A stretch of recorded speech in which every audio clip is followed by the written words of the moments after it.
And from there, I'll start off with a little of a personal introduction. So I think about 2 years ago was the time that I really went into the Bitcoin crypto rabbit hole. Not that long ago. I think I started from a more cynical approach. Well, I was trying to, live the Israeli startup dream, reach financial independence, and this seemed like an interesting approach. We started off, me and friends, ideating in cybersecurity, and this opportunity to do a crypto hedge fund, to engage in algo trading, just came across us. And I didn't really understand crypto at the time, so we started looking a lot of Real Vision YouTube videos, trying to understand the more macro image of this space. Quickly, I found that algo trading or trading in general is not for me, that I would need a bigger motivation of why to dedicate years of my life. Then strictly to make money. It's fine for others, but for me, it just wasn't my passion. But I did find another passion, and I fell in love both with the vision of this space in general, the potential implications of a decentralized finance world, and with a problem.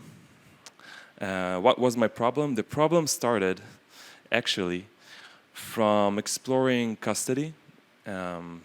When we started to talk with investors and we got commitments to millions of dollars that would soon be ours to protect and invest, there would be two main areas that we would try to look at, right? There would be, first of all, how do we take that money and not lose it?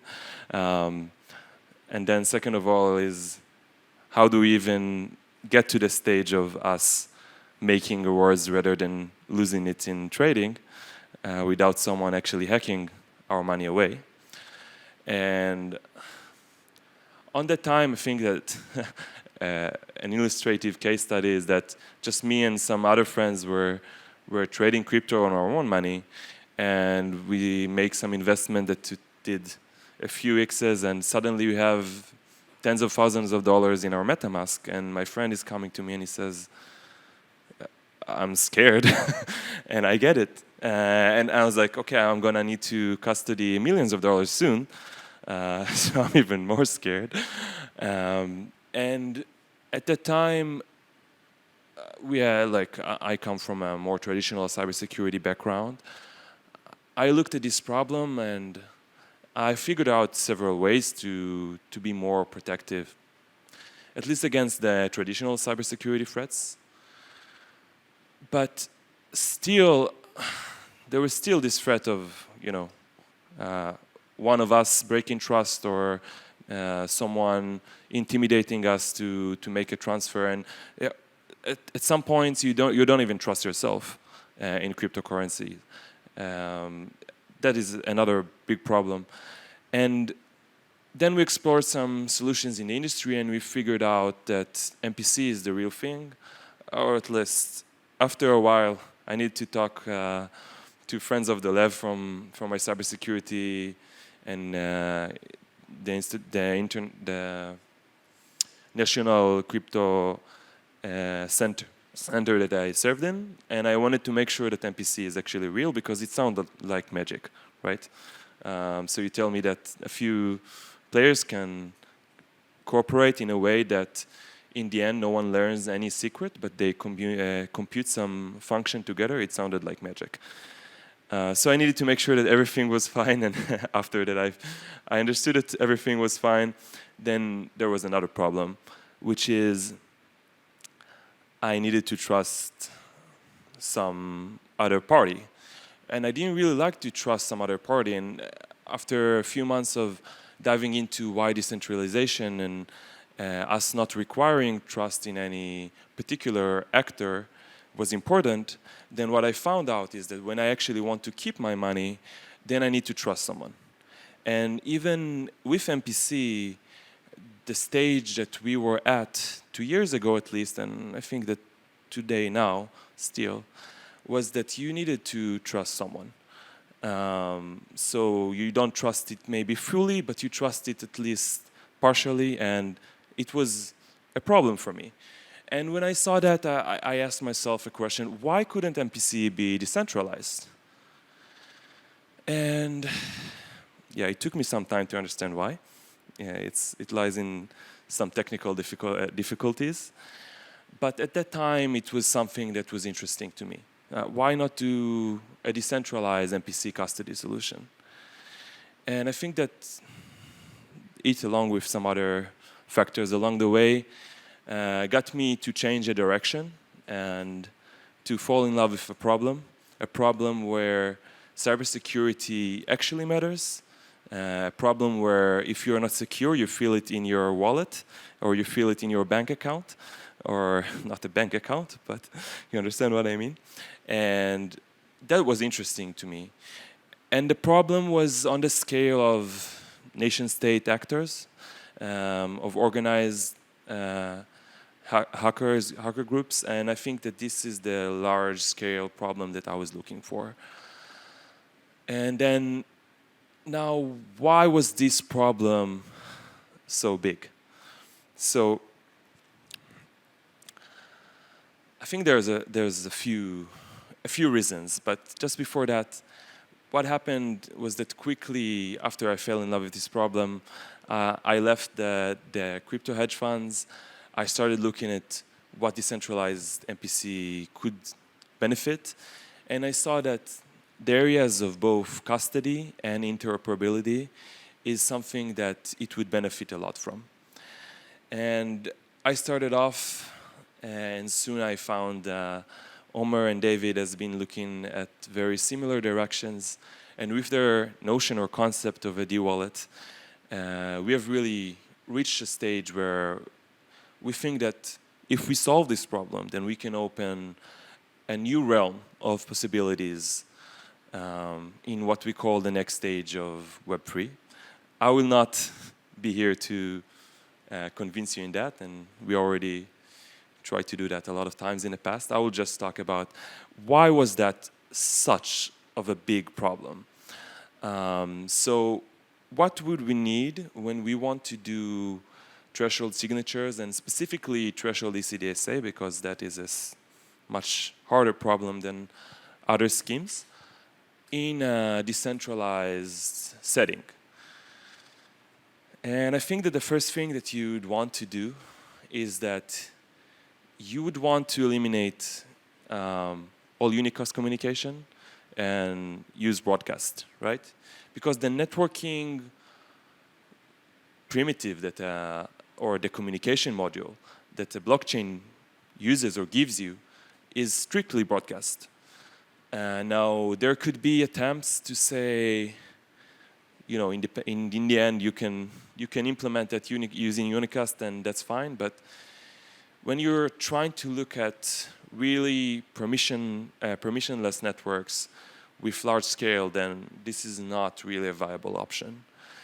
And up until now, there wasn't really any practical scheme that allowed threshold ECDSA to be executed in a strictly broadcast manner. And if you would want to take one of the unicast-based schemes, then what you would need to do is to kind of ride the broadcast channel, potentially using public key encryptions, and then you would incur another factor n of communication, and it would simply be infeasible. So that was the first challenge that we needed to solve, was to make a protocol that was broadcast-based. Another big problem was the scalability, and scalability comes down into several factors. I think that one of the biggest factor that I didn't really understand at that point how hard it will become is the number of players. Well, if you look at the papers of threshold ECDSA, it allows you to do T out of n, and T and n are variables, so you can do any number of players, right? Not really. In practice, after several players, it becomes too slow. For dozens of players, it becomes extremely slow, with signatures generating in 1 or 2 or 20 minutes, depending on the number of parties. And when you are reaching the numbers of true decentralization, for example, Benny said 100 validators in Aptos, in Ethereum, they claim even a higher number, thousands, maybe more, then this just becomes completely impractical and you wouldn't be able to even compute a single signature. And this is a problem because what we try to do is to create a real permissionless network that have and offer a decentralized MPC. And how could we do that if we cannot reach the number of players that require to cooperate? And the second problem was about throughput. So generating a signature is nice, but it would be completely useless if we can do a single signature, right, at one time. So you would need a lot of signatures per unit of time. So simultaneously, you would want to have a lot of sessions with different users to generate a lot of signatures in parallel. And that is also a problem, because the schemes up until now were pretty much, they are proven. You can run a lot of sessions in parallel, but in the end, every session is for itself. There is no batching support, no aggregation, no anything. And if you want to do a lot of signatures, then you would need to scale either in the amount of resources that you would put. So you'd need more CPUs simply to have parallelism, or you would need to wait for the previous signature to finish and then run the second signature, which then really incurs high latency, right? And none of these are applicable if you want to create a system that would be live in real time. So we couldn't use that either. We'd really want to aim at something like between 100 and 1,000 parties and thousands of signatures per second.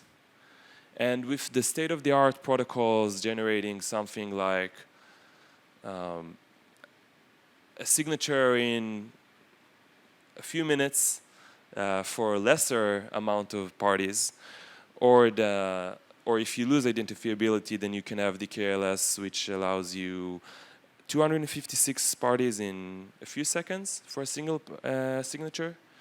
This is still, if you want to have 1,000 signatures per second, this is still orders of magnitude slower than what we need. So we need orders of magnitude of improvement.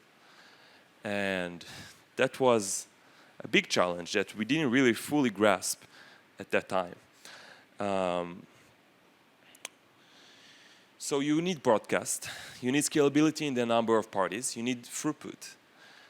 And another thing that you would definitely need is identifiability. But I think that the real challenge is the access structure.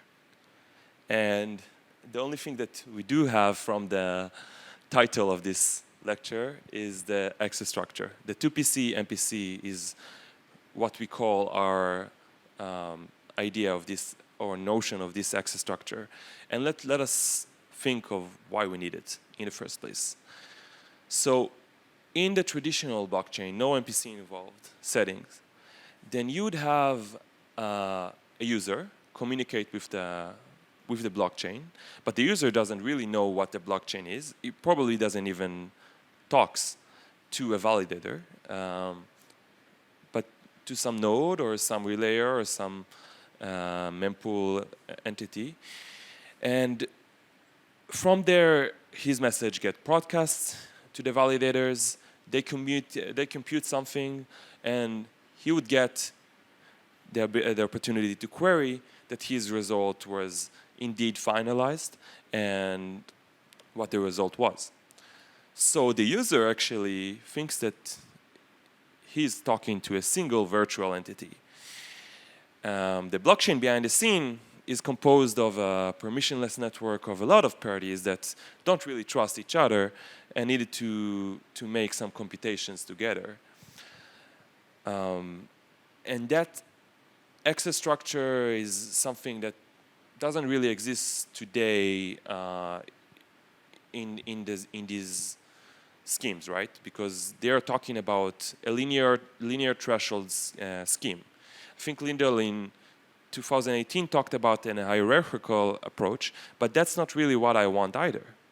Because even if you had a hierarchical approach, then the user would need to know the structure of the blockchain. You would need to understand what the entities are potentially, and that is something that we don't want to endure. Also, we don't want the user to compute something that is O of n, right? We don't want it to have linear or more or superlinear communication and computation in the amount of parties of the blockchain, because in the current settings, when there is no MPC involved, the user does definitely O of 1 computation. And this is where we arrive at this new access structure, and this new notion that we call 2PC-MPC. And we're not going to talk about how we achieve 2PC-MPC today. We'll keep that for future talks. And we're not going to talk about how we solve all of these problems, although we have solved them. But let me just define of what 2PC-MPC is and why it's so important. So this notion of 2PC-MPC basically talks about a single party that speaks with a distributed party, but the single party that speaks with the distributed party does not know that the distributed party is indeed distributed. It is not aware of the access structure of that party. It simply thinks that it engages in a two-party computation. And the distributed party is behind the scene, emulating a single party in a two-party computation. So what we have is that we have the user that perform computation, hopefully in O of 1, and if not, then in O of log n. So it feels like it's O of 1. But definitely not in O of 1, not in O of n. And we have the distributed party that emulates it.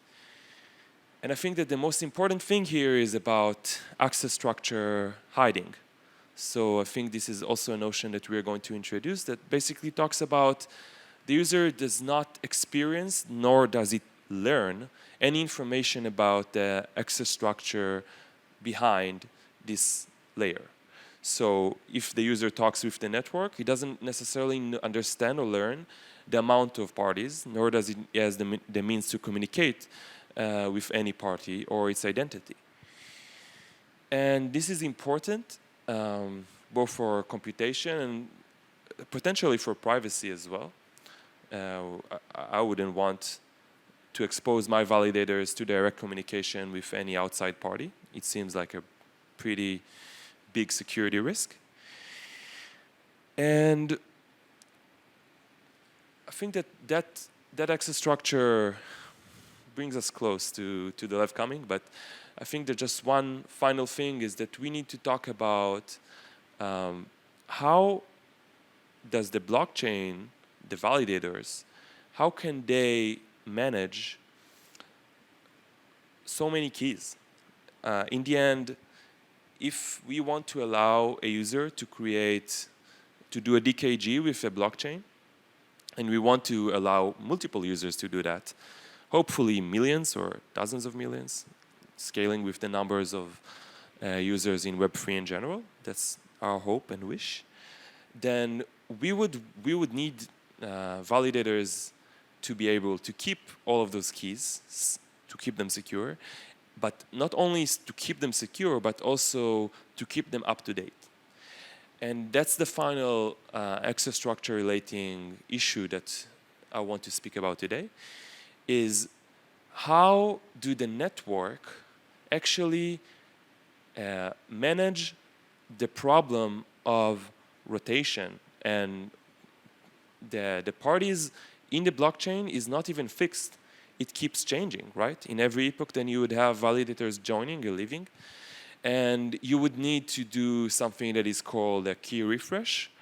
But that would be a lot of a problem too, right? Because if you would need in every epoch to have a key refresh of millions of wallets, that would actually be just impractical. But even worse than that, in the current linear or hierarchical schemes, then you would probably need to involve the users in order to do this key refresh.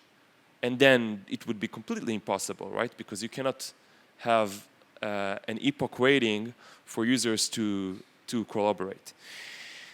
So what we would need instead is we would need a way that the blockchain could do an O of 1. Now I'm talking in the number of wallets and not in the number of parties. Computation. That would actually ensure that refresh is done for all wallets, and that would not involve the user at all. And all of the above are new challenges, of course, that things like malicious security and identifiability and a lot of problems that were already solved in the past, then we would need our new scheme to also have them and not lose them, which is not trivial as well. But that is a pretty, I don't know how to say it even, but that is just my introduction of why is this problem hard. And I think that what we'll show you today is one step towards the solution. And this step, Dolev will present Reus, which is our paper that describes threshold Paillier in a real blockchain-friendly environment. So this solution actually provides scalability and network communication models that fit all of the above. However, it's just a building block, right? This is not threshold DCDSA. But this is us showing you that these things are possible. And let's dive right into it. Dolev? Okay, thank you, Jonathan, for the detailed intro and motivation. Okay, so now we're going to talk about the magic behind the threshold encryption building block that fits really in the core of all of this. Okay, so first of all, just to keep you all aligned, threshold Paillier. So basically, threshold means that the secret key is shared among all the parties. We need a quorum of T plus 1 parties to restore the secret key, and any quorum of any collusion of T parties cannot learn anything about the key. It's an additively homomorphic encryption, which means that if I have an encryption of one message and an encryption of a second message, you can do some public operation. In this case, it's just multiplication, and get an encryption of the sum of the two messages. And it's a public encryption schemes, so anyone can encrypt using the public key, and only a valid quorum of T plus 1 parties can decrypt whatever they want and get the message. And one other important detail that we also need to have is that we need public verifiability. So this takes place in basically the slide is a bit off. Okay, but it takes place in two places. So first of all, the key generation. So we need to be able to prove that the public key corresponds to a B prime, a product of two primes. And when you do threshold decryption, we also need to prove that the decryption shares from each party is also correct. And then we can combine the shares. Oh, okay. Okay, so then we can basically combine the shares and get the message safely. All right, so a few applications for threshold Paillier. So we have voting systems, we have private data aggregation, and threshold signatures, which Scale talked about earlier. And also, you can implement with that general purpose MPC if you know speeds algorithm. So you can basically implement any MPC algorithm based on this building block of threshold Paillier. And we also claim that this will make blockchain much more efficient. So we already talked in depth about that. I'll just quickly add that, yeah, blockchain basically implements atomic broadcast. If you want to talk in unicast channel, you need to basically publish to everyone, I guess, encrypted the message to each party, and then each party will only take its own part of that. So you get an overhead of at least the number of parties when you do that. So on blockchain, we claim that it's going to be much more efficient if the protocol only uses broadcast from the beginning. All right. So let's see what are the goals that we want to achieve for our building blocks. So we need it to be a threshold AHE scheme, additive homomorphic encryption scheme. We need it to be UC secure because, as Kali said, we want to be able to run multiple executions in parallel, like decrypt many messages coming from many different users in parallel and with the same set of validators cooperating. And we want to do that based only on the semantic security of the AHE scheme. And that's basically it. And we want it all to be publicly verifiable, so anyone can look at the transcript of what happened and verify that everything is correct. All right. We also need one-round decryption for the latency, right? So if the use case is threshold signatures, we can do some pre-computation to come up with the pre-signatures, but once we want to actually get the signature, we want a one-round protocol. So we want a one-round protocol for decryption. And we don't want to do that based on the knowledge of who the T+1 parties participating in decryption are going to be. So that's really important. Basically, this requirement, when people do assume that they know the quorums, in best case scenario, it's a hidden additional round. That's the best case scenario. Okay.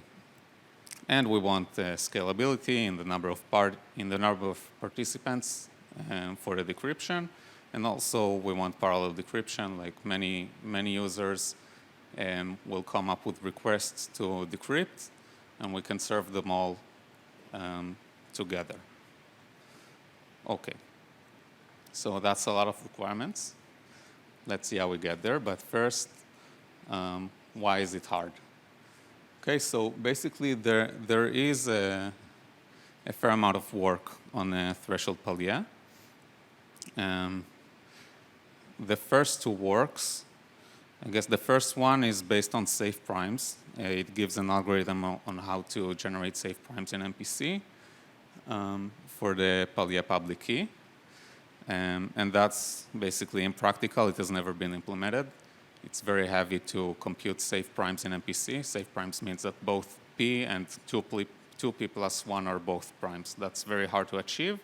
But if you have that, then you have security in a very strong notion and very easily. And there's DK1, for which the keygen is efficient.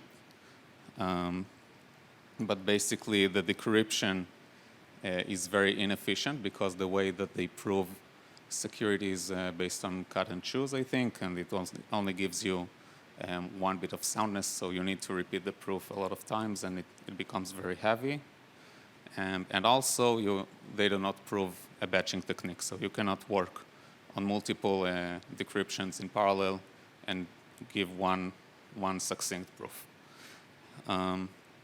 There's also an intermediate work, FS01, which is basically maybe the average of the two or the minimum of the two, depends on how you look at it.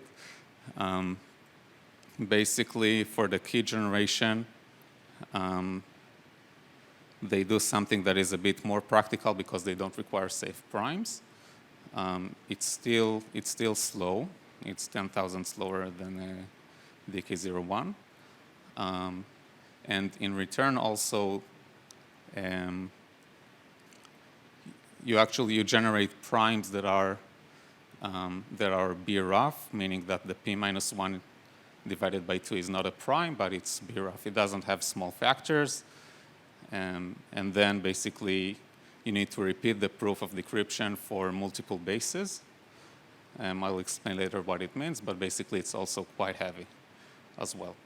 And it also doesn't have batching, I think. Okay, so in this work, we try to take the maximum, not the average, and satisfy everything. So we want the keygen to be efficient, like in DK01. We want decryption to be efficient, and we only want to base our security of the protocol on the semantic security of Paillier, which is based on DCR, and factoring, which is a weaker assumption anyways. Okay, so that's the goal. Let's go over the overview of the technique, like how do we get the threshold Paillier going on.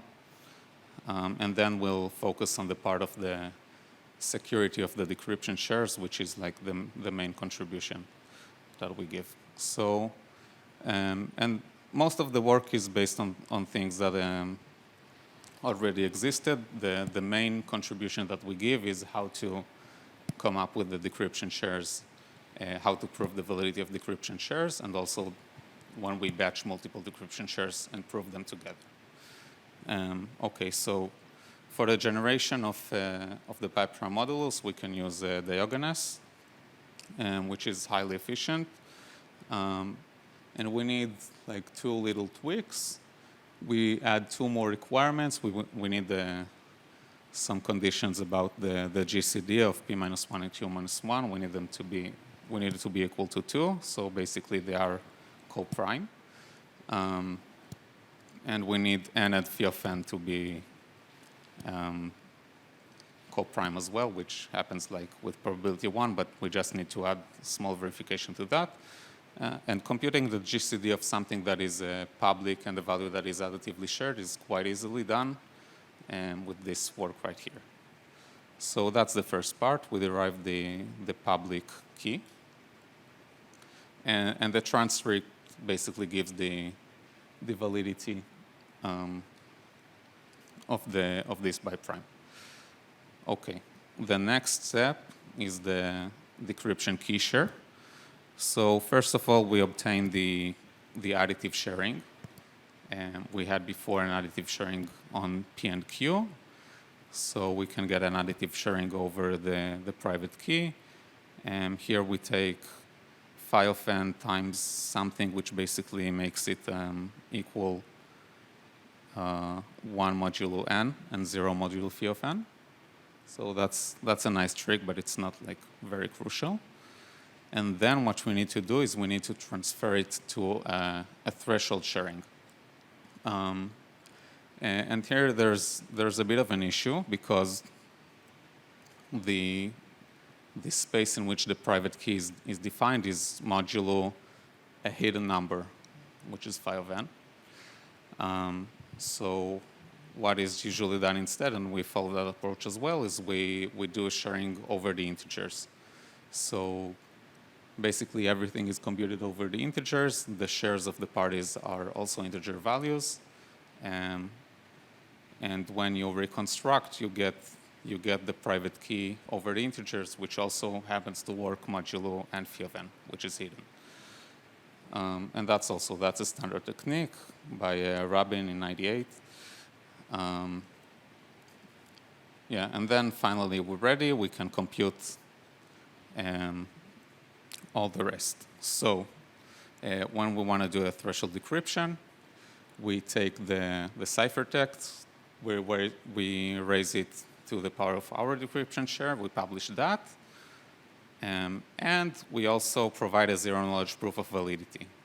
So basically, to prove the validity, we take this common base G, And we have the verification key, which is G raised to that decryption share. And basically, we prove equality of discrete logs. And this equality of discrete logs basically means that we use the right share, the share that we obtain in the key generation phase. And that's really where the problem comes to mind. All right. Yeah. OK.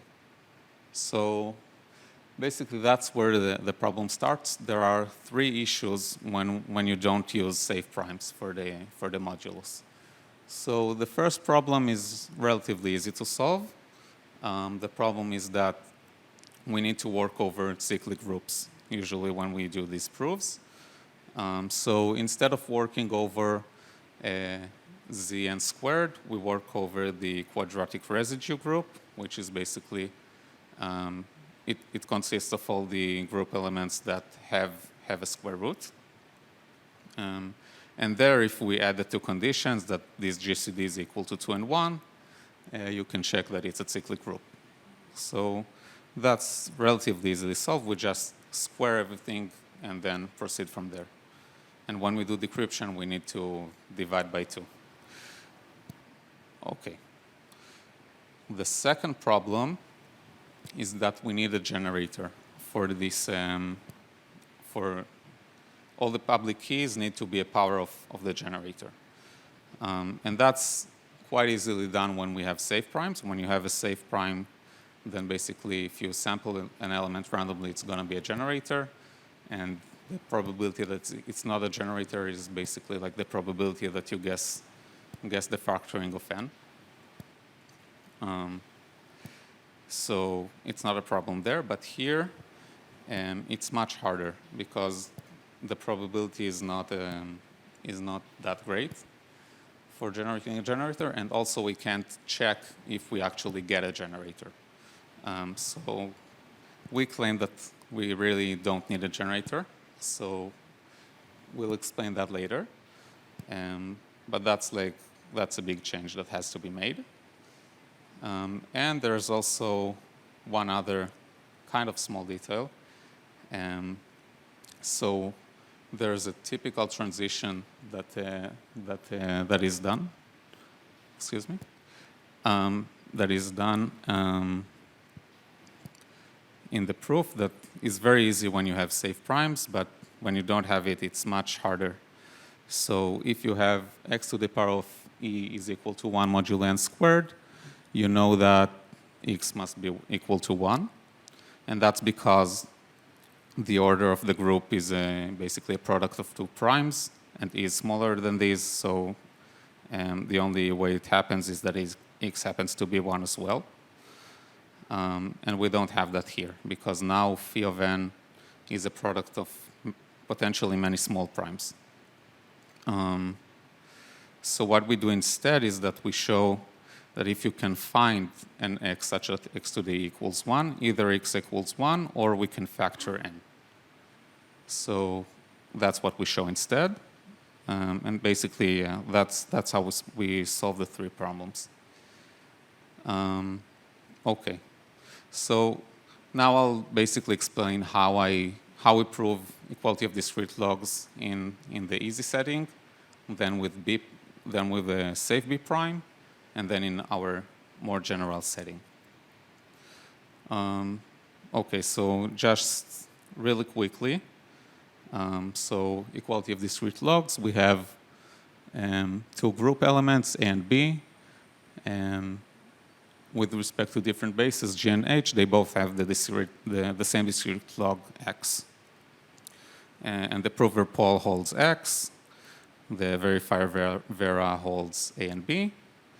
And we need to convince Vera. So in zero knowledge, we have three requirements. We need correctness, which means that if the statement is true, we can convince the verifier with probability 1. We have honest verifier zero knowledge, so we don't want to leak any information about x, other than the fact that A and B have both the same discrete log, which is x, and knowledge soundness, which means that if we have a prover that can convince Vera with a significant probability, then it also knows X. Okay, so first let's show how the protocol goes. So basically the idea is relatively simple. It uses Schnorr protocols, which is a type of a Schnorr protocol for those of you who know it. So the mapping between the secret X and the statement AB is actually a homomorphism. So what we can do is in the first round, we make a new statement. So we sample a new secret R, and we compute the homomorphism. So we compute U and V. We send them to Vera. And then Vera is going to send a challenge E. And we're going to expose a linear combination of R and X.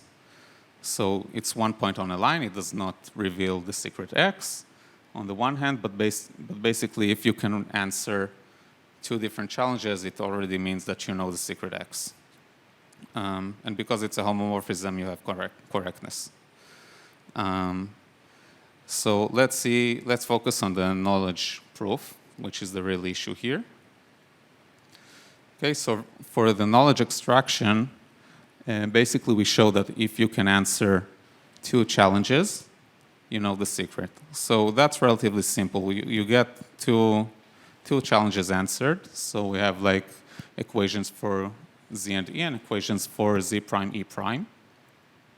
And if you subtract both, the masked statement UV cancels out.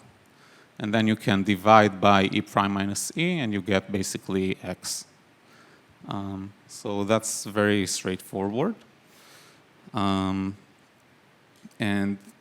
what makes life harder when you work over the Paillier group is that you don't have this division there, right? The secret is modulo n phi of n. Phi of n is hidden, so we cannot divide by E prime minus E, and we cannot extract the witness. So usually what's done instead is you don't require knowledge soundness, you only require soundness.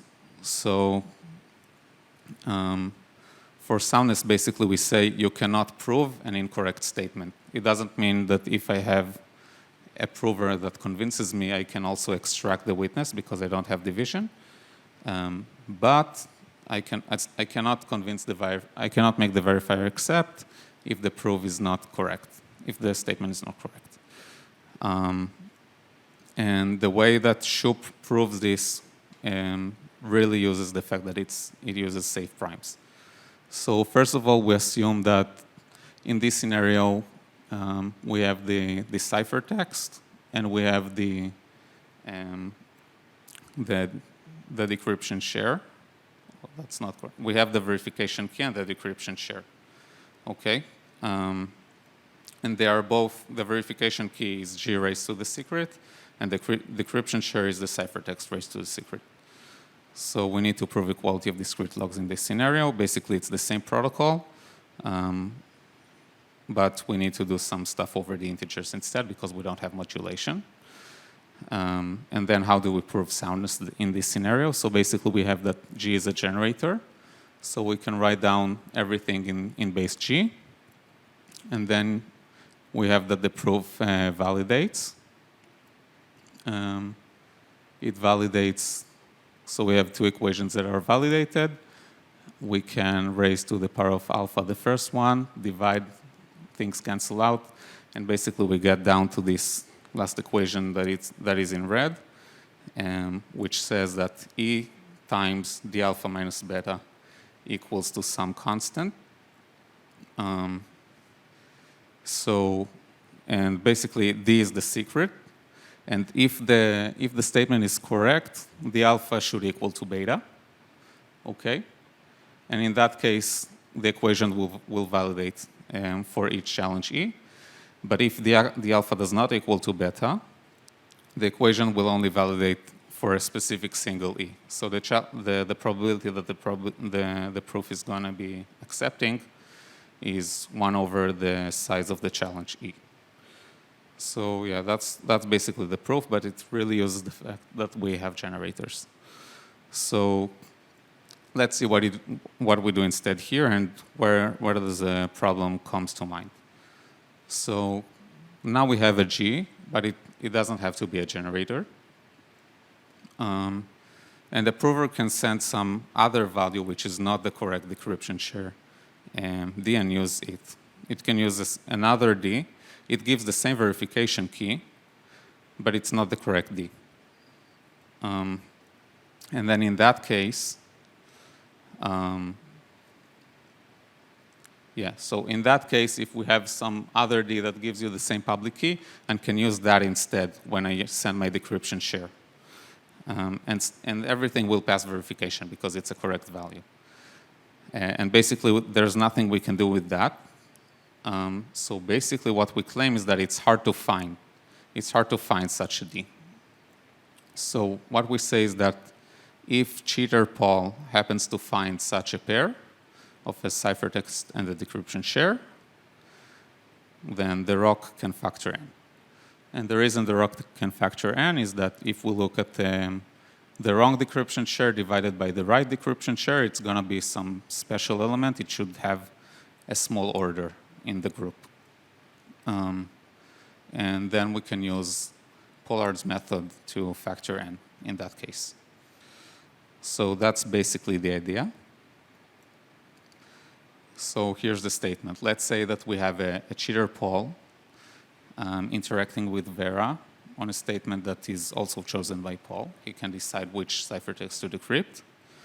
And let's say that he can convince Vera, he runs with time p, he cheats with probability epsilon. So in that case, we can use this cheater and factor the number n. All right.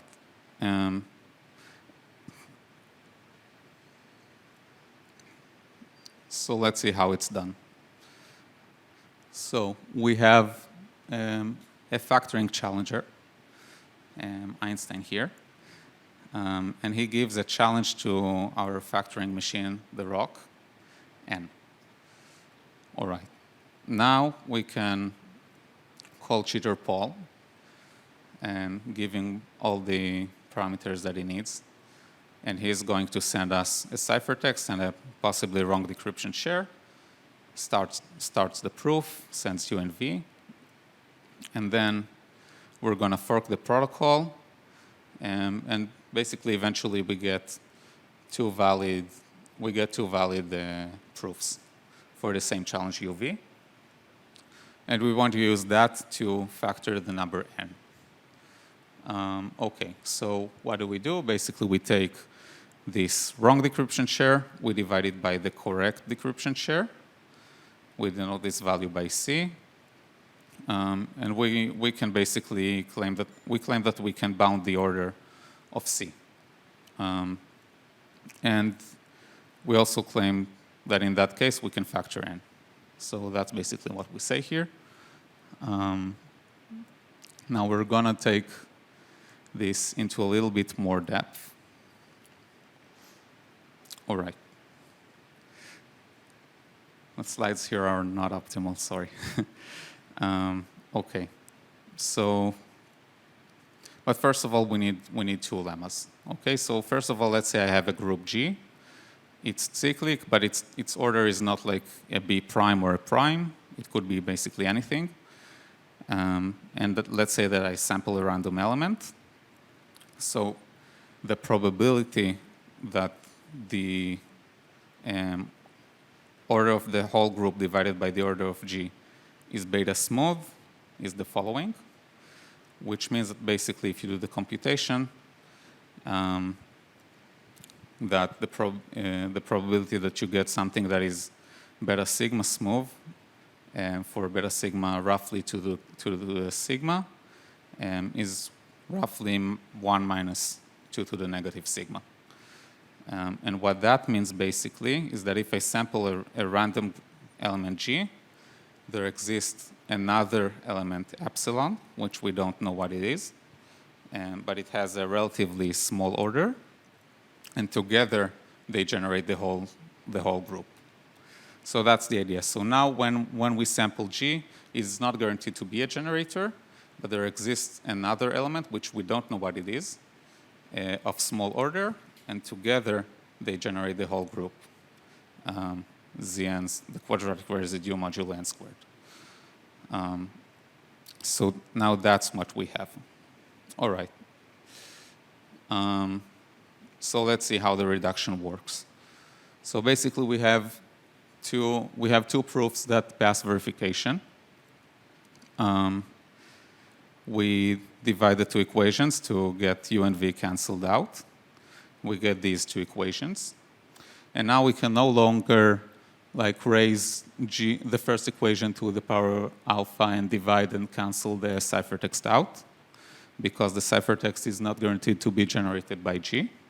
But what we can say is that it's almost generated by G. It equals to G to the alpha times this epsilon to the delta.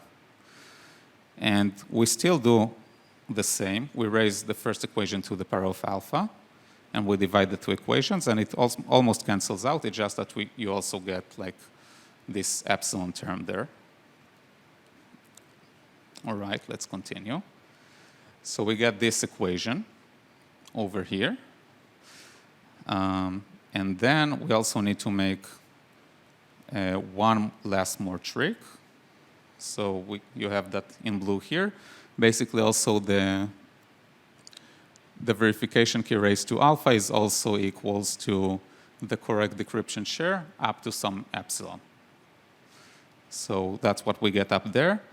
And then we get to that equation, which basically states that the order of that value C that we had there before is small. Okay? And then once we have that, we can factor n. And that's it. So yeah, one last more thing just to get into a little bit more detail. So we know that the order of this number is small, but we don't know the order itself. So what do we do in that case? We raise it first to the power of e. We check if it's 1. If it became 1, then we actually do know the order because we can factor e. E is a relatively small number. It's only 2 to the kappa. It's only kappa bits long. And if not, we basically raise to beta sigma factorial raised to the power of log n. So that's relatively heavy. But it only depends on the statistical soundness parameter and not the computational soundness parameter. So it's a lot of work for extraction, but it's much less work than the time it should take to factor n.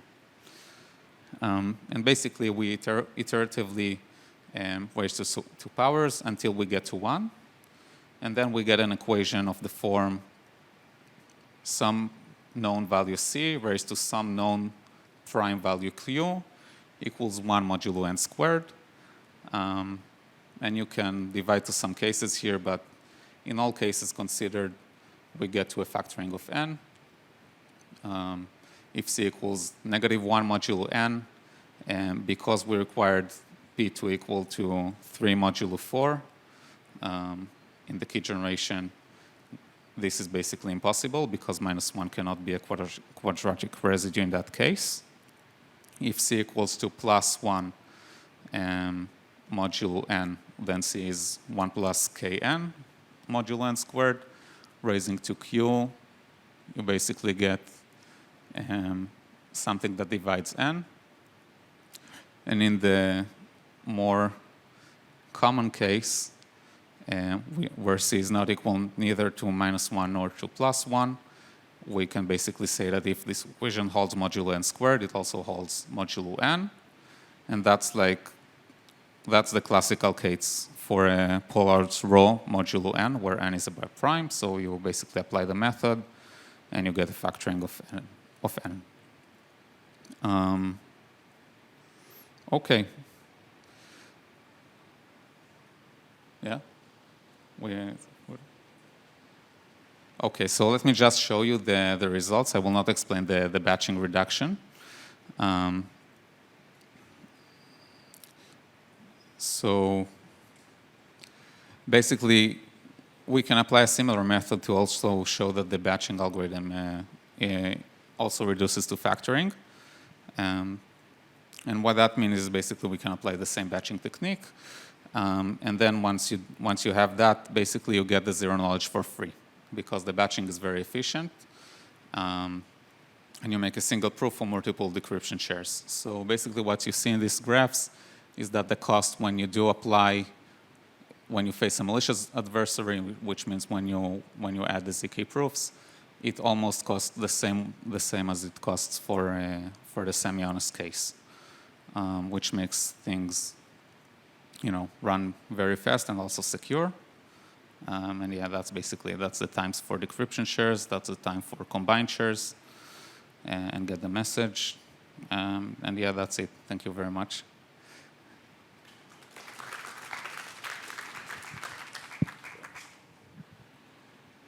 So thank you. That was a good mix of a lengthy introduction and then Teresias explained by Dolev. We have any questions? Please feel free to pick their brains. Hi, thanks for the talk. Small question. Can't you just assume that it's infeasible to find low order elements instead of trying to show the reduction? I mean, it's good that you show this, but I wonder if you just add this assumption, does it make the analysis simpler? No? We do not add an assumption. No, I understand that. I'm just saying, can't you just Yeah, there is a work that adds an assumption of this sort. It's not exactly that assumption, and it's basically two assumptions. We don't want to add more assumptions that no one ever based a real work on, and implemented in real life. We want to base our schemes on things that are well known, well studied, and well based. And yes, so here it is only based on factoring. The encryption itself is based on DCR, but the proofs are only based on factoring. Do you want to respond to that? Do you want the mic back? No. Okay. I was just wondering if there was something else other than if the bottleneck was the finding low order elements, or if there's another That's the bottleneck in the soundness proof. It doesn't come to real life because no one really needs to do this computation. But if you had a way to make someone cheat in the proof, you could use this algorithm to also extract the factors of n.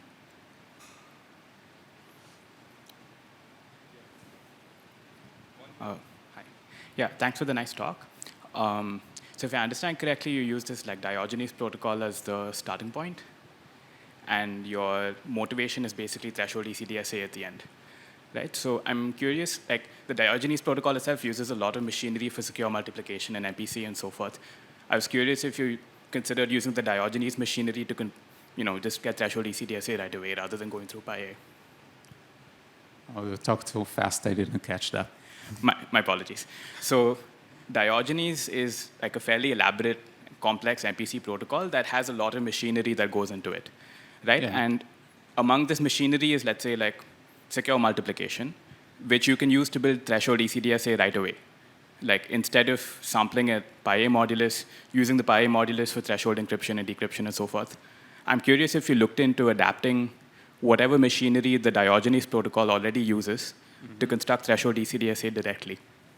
Okay, so I didn't get into how Diogenes works, but it's correct that along the way they go through an RLWE-based additive homomorphic encryption scheme. But yeah, for reasons that I guess I cannot explain here relatively quickly, we want to use the Paillier encryption scheme. So in RLWE, basically, it's a vectorized encryption, right? You can add a lot of plain text in one ciphertext, and that really helps in the key generation because you want to have many candidates for primes, and only a few of them will survive, but you can process them concurrently together. But here, if you would if you would use that encryption in the real system, then to encrypt a single message, you effectively need to encrypt like many zeros in return. So it's not really compliant with what we need, this type of encryption. It's just one step along the way, and also it's not as efficient as Paillier, I think. So that's why they make this first step there.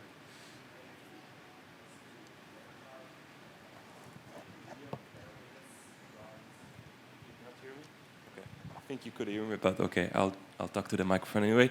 The DKG of Diogenes runs in, I think, 15 minutes for 1,000 parties, which is still impressive, but is, as I said before, too slow to actually perform many computations in real time.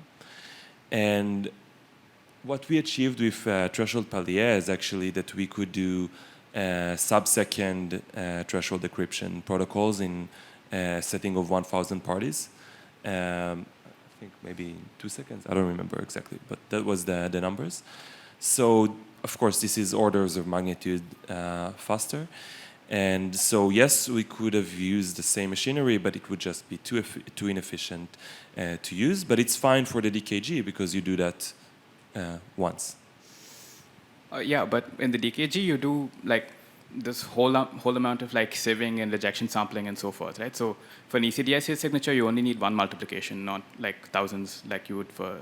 Anyway, so maybe it's difficult to adapt this, I guess, the takeaway. No, we did not explain how you make a signature out of all of that, just an encryption. Right, there are more steps to come. No, he's right. It's just that in Diogenes, they assume generic zero-knowledge proofs, which are super inefficient. And we use very specific zero-knowledge proofs for the threshold decryption, which makes the protocol much faster. So I think that's the main reason.